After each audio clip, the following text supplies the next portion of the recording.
He thought it would be just another lonely visit to his son's grave, another year of silence, regret, and unanswered questions. But today, someone was already there, a young waitress, on her knees, sobbing, and beside her, a little boy, no older than 4, holding a wilted flower. The Mafia boss froze. She didn't look like family. She didn't even look like someone who knew his world. But the way she cried, the way the child gently wiped her tears, something felt wrong. Or worse, something felt familiar. When the boy turned around, the boss felt his chest tighten. The eyes, the exact same eyes as his son. The waitress noticed him and panicked, her whole body shaking, like she'd been caught committing a crime. "Please," she whispered, pulling the boy close. "I'm sorry. We'll leave." But the boss stepped closer, voice trembling. "Tell me, why does your child look exactly like my son?" Her lips quivered, her hands trembled, and for the first time in years, the Mafia boss felt fear, not of enemies, but of the truth she was about to reveal. The next words out of her mouth would change everything.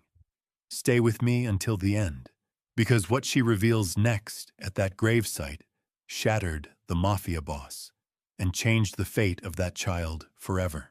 Before we begin, don't forget to like this video, hit subscribe, and comment where you're watching from. Now, let's get started. Vincent the Wolf Santangelo had built his empire on 3 pillars: respect, fear, and absolute control. For 47 years, he had commanded the most powerful crime family on the East Coast. His name alone could silence a room, stop conversations mid-sentence, and make grown men pray they'd never crossed his path. But standing here in this quiet cemetery, surrounded by weathered headstones and ancient oak trees, Vincent felt smaller than he had in decades. The morning mist clung to the ground like ghostly fingers, and the October air carried the scent of dying leaves. Vincent pulled his black cashmere coat tighter around his shoulders. He had been making this pilgrimage for 3 years now, every October 15th, the anniversary of the day his world collapsed. Anthony Michael Santangelo, born March 2nd, 1995, died October 15th, 2021, beloved son. The headstone was simple, elegant, nothing flashy. Vincent had learned the hard way that drawing attention to yourself, even in death, could bring unwanted visitors. But this morning, as he approached the familiar spot beneath the sprawling maple tree, he discovered he wasn't alone. A woman knelt in front of the grave. Her shoulders shook with silent sobs, and her long brown hair fell like a curtain around her face. She wore a simple black dress, not expensive but clean and carefully pressed. The kind of dress someone wears when they can't afford designer clothes, but still want to show respect. Beside her sat a small boy with dark curls and olive skin. He couldn't have been more than 4 years old. In his tiny hands, he clutched a single daisy that had seen better days. The child watched the woman with concern, occasionally reaching out to pat her shoulder with the gentle touch that only children possess. Vincent stopped walking. His hand instinctively moved toward the inside of his coat, where he kept his peace. But he caught himself. This wasn't business. This was something else entirely. The woman hadn't noticed him yet. She continued crying, her voice breaking as she whispered words he couldn't quite make out. But the boy turned around and looked directly at Vincent. Time stopped. Those eyes, deep brown with flecks of gold around the iris. The same eyes Vincent saw every morning in the mirror. The same eyes his son Anthony had inherited. The same eyes that had looked up at him with love and admiration for 26 years before everything went wrong. Vincent felt his knees weaken. The boy tilted his head, studying this tall stranger in the expensive coat. There was something familiar in that gesture, too. The way Anthony used to look at people when he was trying to figure them out. "Mama," the boy whispered, tugging on the woman's sleeve. "There's a man." The woman's head snapped up, and her red-rimmed eyes widened in terror when she saw Vincent standing there. She scrambled to her feet, pulling the boy behind her like a shield. "I'm sorry," she stammered, her voice thick with tears and fear. "We didn't mean to disturb anyone." We'll go right now. She grabbed the boy's hand and started backing away from the grave. But Vincent couldn't move, couldn't speak, couldn't process what he was seeing. The resemblance was impossible to ignore. The boy had Anthony's eyes, Anthony's nose, even the same stubborn set to his jaw that Vincent remembered from when his son was young. "Wait," Vincent finally managed to say, his voice coming out rougher than he intended. The woman froze, her grip tightening on the child's hand.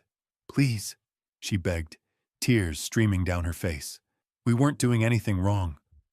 I just wanted to—" Her voice broke completely. Vincent took a step closer, and she flinched.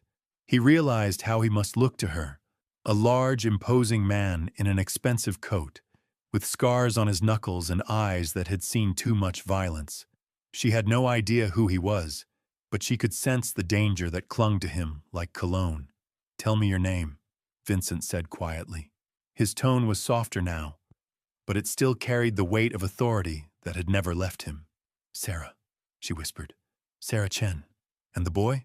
Sarah's arms tightened protectively around the child. "This is Tommy. He's my son."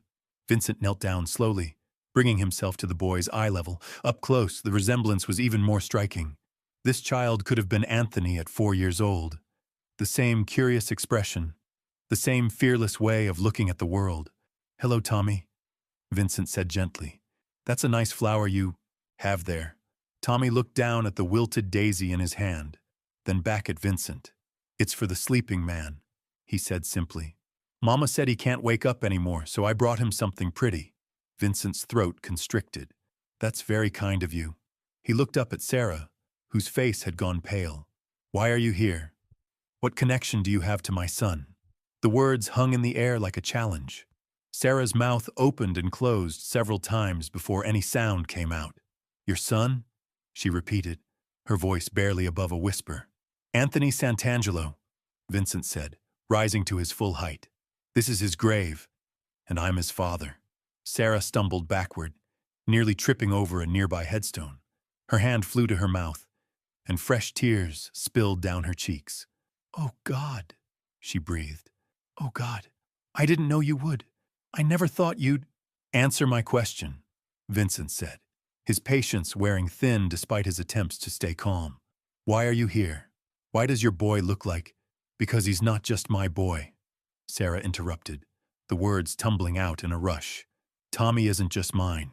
He was—" She looked down at the child, then back at Vincent, her whole body trembling.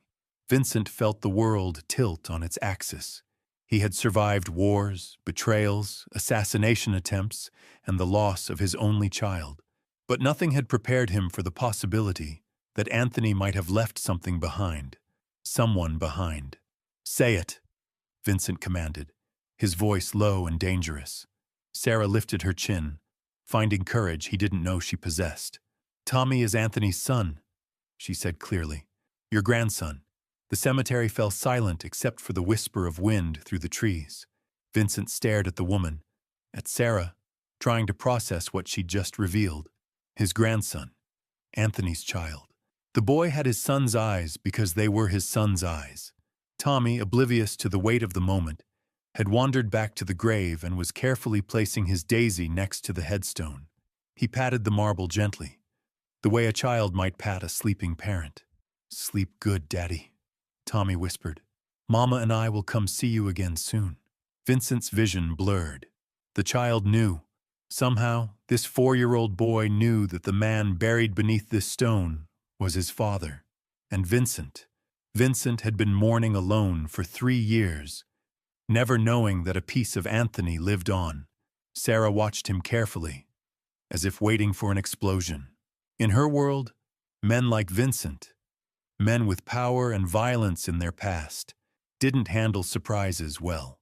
She had no way of knowing that beneath the hardened exterior, Vincent Santangelo was just a broken father who had thought he'd lost everything. He'd lost everything. "How?" Vincent's voice cracked like breaking glass. "How is this possible? Anthony never mentioned— he never said anything about—" Sarah wiped her tears with the back of her hand, leaving streaks across her cheeks. "He didn't know," she whispered. I found out I was pregnant 3 days after he died. 3 days, Mr. Santangelo. 3 days too late to tell him he was going to be a father. The words hit Vincent like a physical blow. He stumbled backward, his hand reaching out to steady himself against a nearby headstone. Anthony had died not knowing he had created life, had died without ever seeing his son's face, without ever holding him, without ever knowing that a part of him would continue. That's impossible, Vincent said, but his voice lacked conviction. The dates, the resemblance, the way Tommy moved with Anthony's natural grace, it all aligned with horrible, beautiful precision. Sarah's chin trembled as she continued. I was a waitress at Moretti's on 5th Street. Anthony used to come in every Tuesday night. Always ordered the same thing. Chicken parmesan and coffee black. He'd sit in the corner booth and read his books. Her voice grew softer, warmer. He was so different from the other men who came in. Gentle. He'd actually look at me when I talked, like what I had to say mattered. Vincent closed his eyes. Moretti's. He knew the place. A small Italian restaurant in Little Italy. Family-owned for 3 generations. Anthony had mentioned it once or twice. Said they made the best chicken parmesan outside of his grandmother's kitchen. But Vincent had been too busy, too focused on business, to pay attention to his son's simple pleasures. We started talking, Sarah continued, her eyes distant with memory. At first, just small things. How was his day? Did he like the weather? But gradually, he started staying later. After the dinner rush, when the restaurant was quieter, he'd help me stack chairs and wipe down tables. He told me he was trying to distance himself from his family's business. Said he wanted to build something clean, something he could be proud of. Vincent's heart clenched. Anthony had been planning to leave the family, planning to walk away from everything Vincent had built, everything he'd hoped to pass down. They'd fought about it, screamed at each other in Vincent's study while his wife begged them both to calm down. Anthony wanted out, wanted to go legitimate, wanted to use his business degree for something that wouldn't require looking over his shoulder for the rest of his life. You have to understand, Sarah said, stepping closer, her fear gradually being replaced by something fiercer, protective love. Anthony talked about you all the time. He loved you, but he was terrified of disappointing you. He said you'd built this empire with your bare hands, that you'd sacrificed everything for your family's future, but he couldn't. He wouldn't follow in those footsteps. So he chose you instead, Vincent said quietly. There was no accusation in his voice, only a deep, aching sadness. Sarah nodded. We fell in love slowly, then all at once. He'd come to the restaurant every night, not just Tuesdays. We'd take long walks through Central Park after my shifts ended. He told me about his dreams, opening his own legitimate business, maybe a restaurant or a bookstore, somewhere honest people could work and build something good. She paused, watching Tommy, who was now sitting cross-legged on the grass, talking quietly to the headstone. He proposed to me on a bench overlooking the lake. No ring, just a promise that we'd figure it out together. Vincent felt tears threatening for the first time in years. His son had found love, had found hope, had found a future worth fighting for. And Vincent had been too blind, too stubborn, too caught up in protecting his legacy to see that Anthony already had everything he needed. What happened the night he died? Vincent asked, though part of him didn't want to know the answer. Sarah's composure cracked again. He came to my apartment around 9 o'clock. He was excited, nervous, pacing around my tiny kitchen like a caged animal.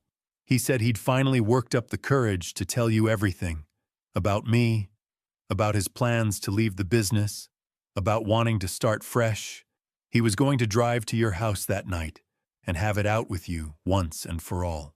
Vincent's blood turned to ice. He remembered that night with crystal clarity.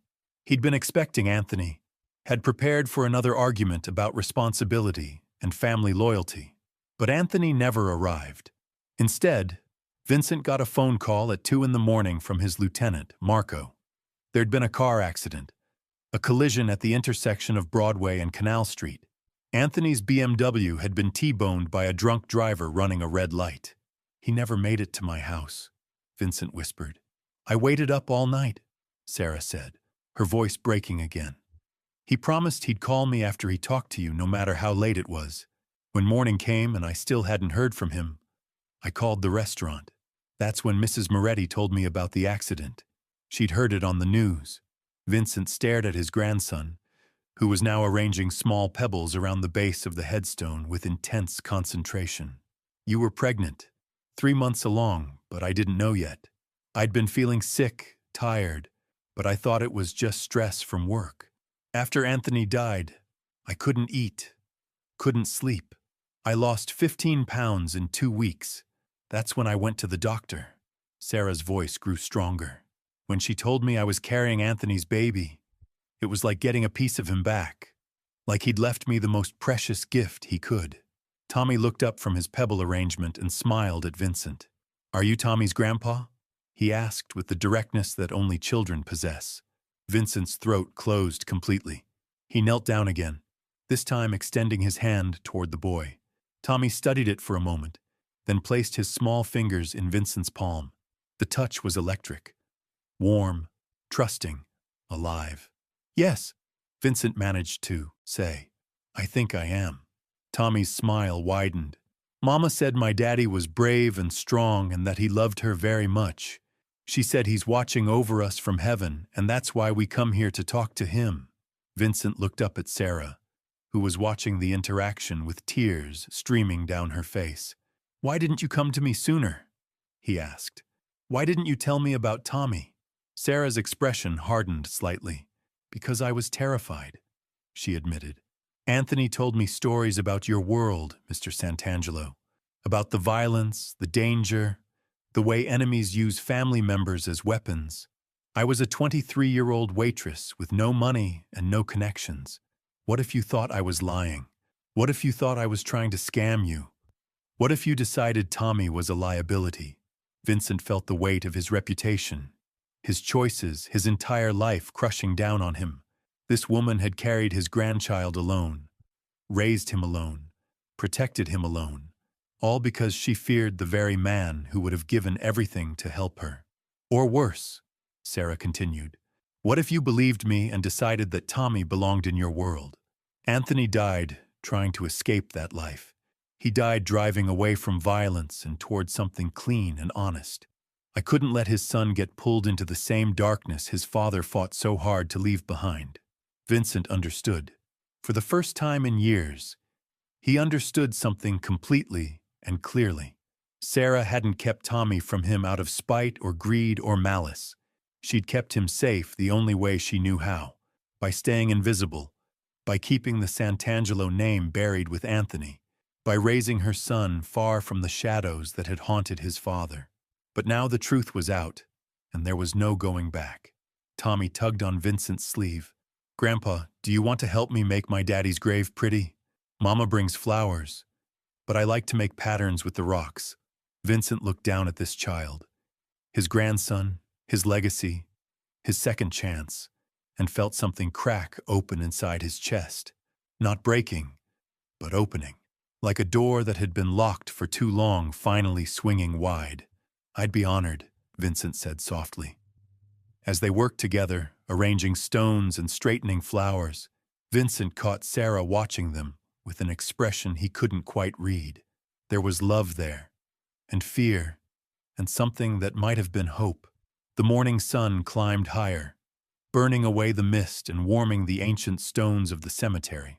3 generations of Santangelos knelt together in the grass, each carrying their own grief, their own love, their own dreams for the future.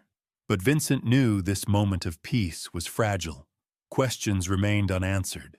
Decisions needed to be made. And somewhere in the back of his mind, the boss began calculating what this revelation would mean for his family, his business, and the dangerous world that had already claimed his son. Tommy's laughter echoed through the cemetery as he discovered a perfectly round stone, and Vincent realized that everything, absolutely everything, had just changed. The weight of this revelation settled over Vincent like a heavy blanket. His grandson, Anthony's son, The child he never knew existed was sitting right here, innocently arranging pebbles while the entire foundation of Vincent's world shifted beneath his feet. But as the initial shock began to fade, darker questions started creeping into his mind. Questions that came from decades of survival in a world where trust was a luxury and betrayal was currency. Sarah seemed to sense the change in his demeanor. Her body tensed as she watched him studying Tommy with new intensity. Vincent's trained eye began cataloging details he'd missed in his emotional haze. The way Sarah positioned herself between him and the boy, the nervous glances she kept shooting toward the cemetery entrance, the worn but clean clothes that spoke of careful budgeting and quiet desperation. "Sarah," Vincent said quietly, his voice carrying the edge that had made grown men confess their sins. "Tell me everything. From the beginning? I need to know exactly how you met my son, exactly what your relationship was, and exactly why you chose today to bring Tommy here." Sarah's face went pale. "I told you. I met him at the restaurant. We fell in love. When he died, I was pregnant. That's the story," Vincent replied, standing slowly. Tommy looked up from his rocks, sensing the shift in atmosphere but not understanding it. But stories can be crafted, rehearsed, perfected. In my experience, when something seems too convenient, it usually is. The accusation hung in the air like smoke. Sarah's eyes flashed with hurt and anger. "You think I'm lying?" Her voice rose slightly before she caught herself, glancing down at Tommy. "You think I somehow orchestrated this? That I've been planning for 3 years to ambush you at your son's grave with some elaborate con?"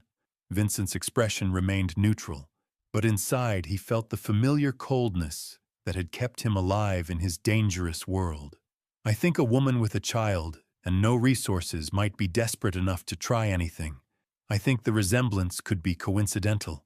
I think—" "Stop." Sarah's voice cut through his words like a blade. She stood up, pulling Tommy to his feet with her. "Just stop. I knew this was a mistake. I knew coming here was wrong." Tommy looked confused, his small hand clutching the flower he'd been saving for the grave. "Mama, are we leaving already? I didn't finish making the pattern." "We're going, baby," Sarah said, her voice thick with unshed tears. She looked at Vincent with a mixture of disgust and disappointment. "Anthony told me you were suspicious of everyone, that you trusted no one. But he also said you were a good man underneath all the armor. I see now he was only half right." Vincent watched them start to walk away, and something twisted in his chest. The logical part of his brain, the part that had kept him alive for 47 years, insisted he was being smart, cautious, protective of his family's legacy. But another part, a part that sounded suspiciously like his late wife's voice, whispered that he was making a terrible mistake. "Wait!" he called out. Sarah stopped but didn't turn around. "Prove it," Vincent said. "If Tommy is really Anthony's son, prove it to me." Sarah turned slowly, her eyes blazing with fury. "How exactly would you like me to do that, Mr. Santangelo? Should I have kept a DNA sample from your dead son? Should I have videotaped our most intimate moments? What kind of proof would satisfy a man who's forgotten how to trust his own heart?" The words stung because they held truth. Vincent had become so accustomed to deception, so used to people wanting something from him, that he'd forgotten how to recognize genuine emotion when he saw it.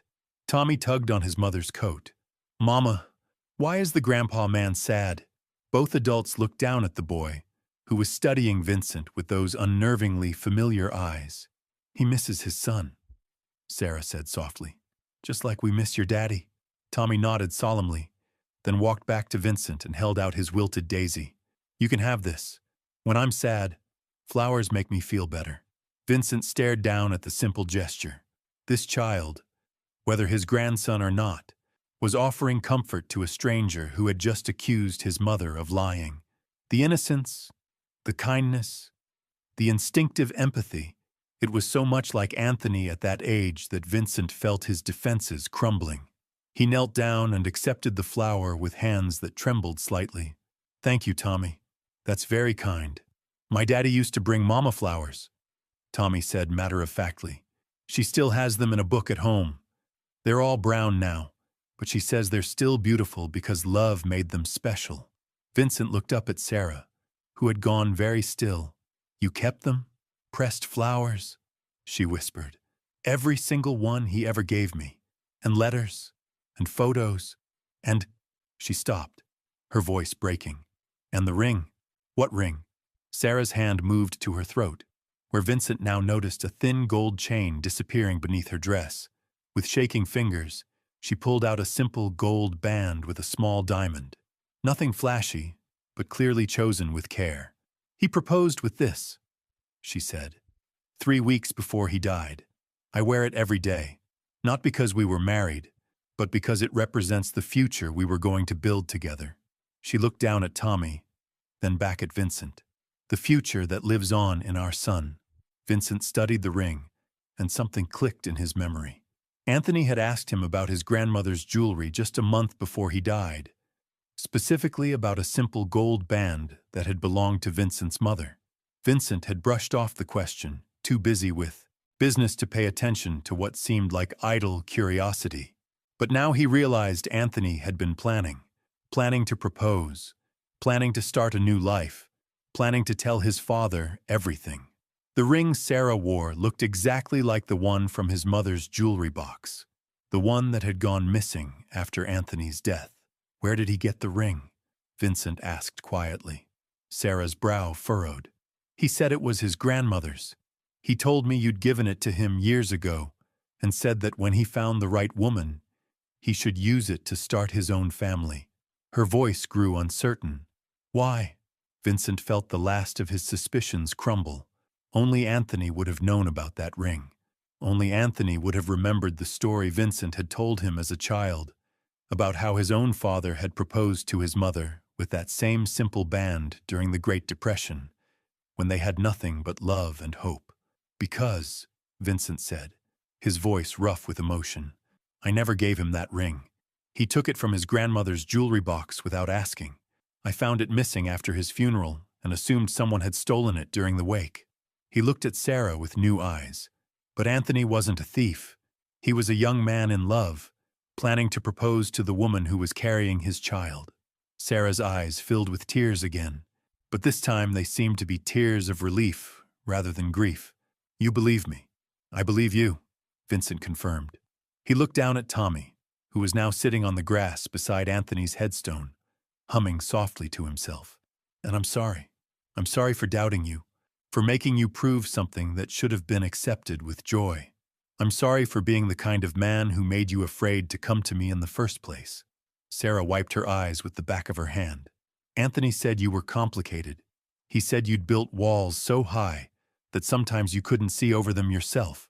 But he also said that when those walls came down, there was no one more loyal, more protective, more loving than Vincent Santangelo. Vincent felt something break open in his chest, not painful this time, but healing, like a wound that had been closed too tightly finally getting air and light. Tell me about him, Vincent said, settling down on the grass beside Tommy.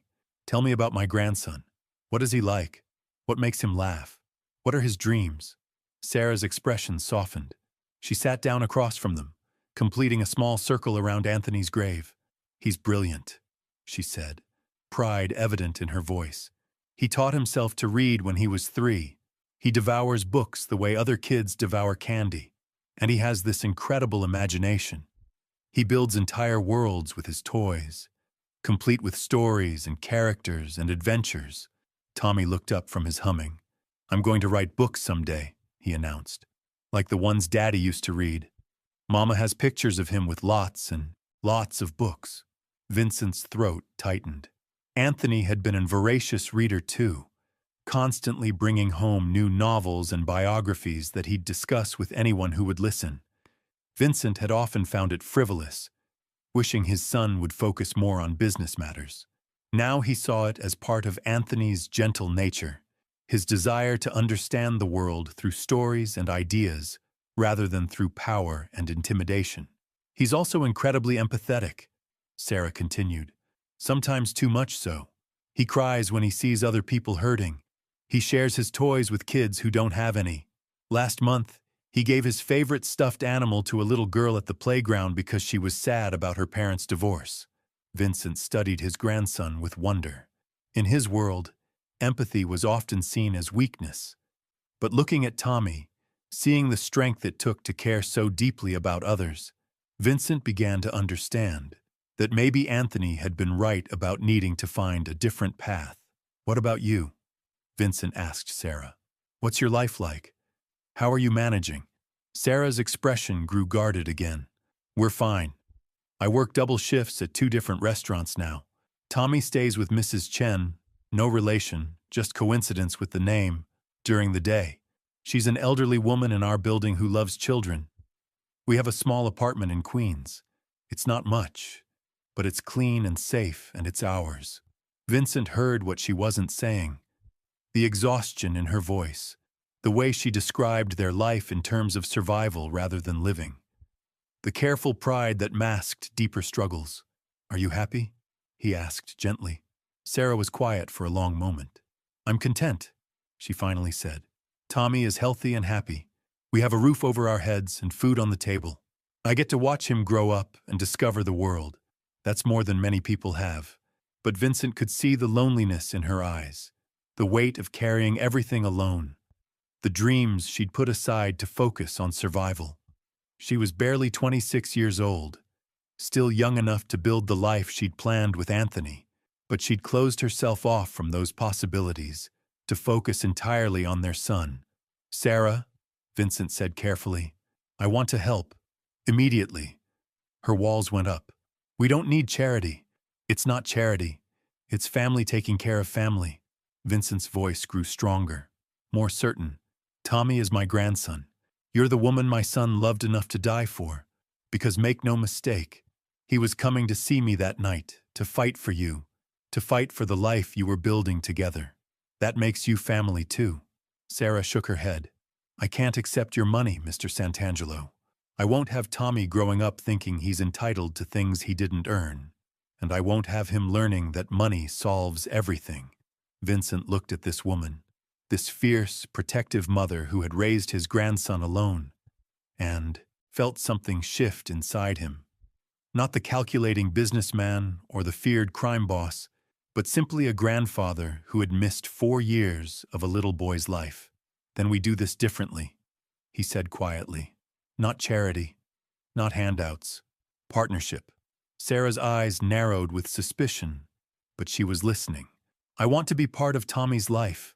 I want him to know his grandfather, to hear stories about his father, to understand where he comes from. And I want you to have the support you should have had from the beginning." Vincent's voice grew stronger. "Let me help you build the life Anthony dreamed of, the clean life, the honest life." Tommy looked up from his pebble patterns. "Does this mean you'll come visit us, Grandpa?" Vincent's heart cracked wide open. "If your mama says yes, I'd like that very much." Sarah stared at him for a long moment, searching his face for traces of manipulation or control. Instead, she saw only a broken man trying to find his way back to something real. "We take this slow," she finally said, "one step at a time. And the moment I think this world is touching my son, our son, we disappear. Do you understand?" Vincent nodded. "I understand. And Sarah, thank you. Thank you for keeping him safe. Thank you for raising him with love. Thank you for bringing him here today." As the 3 of them sat together in the morning sun, Vincent realized that sometimes the most powerful thing a man can do isn't to take control. It's to let love lead the way. Anthony's greatest gift wasn't the empire he'd rejected, but the family he'd created and the grandfather he'd unknowingly given a second chance at doing things right. Sometimes what we think we've lost forever finds a way back to us. Sometimes love really is stronger than fear. And sometimes, in a quiet cemetery on an ordinary morning, everything changes with the innocent question of a 4-year-old boy asking if you want to help make his daddy's grave pretty.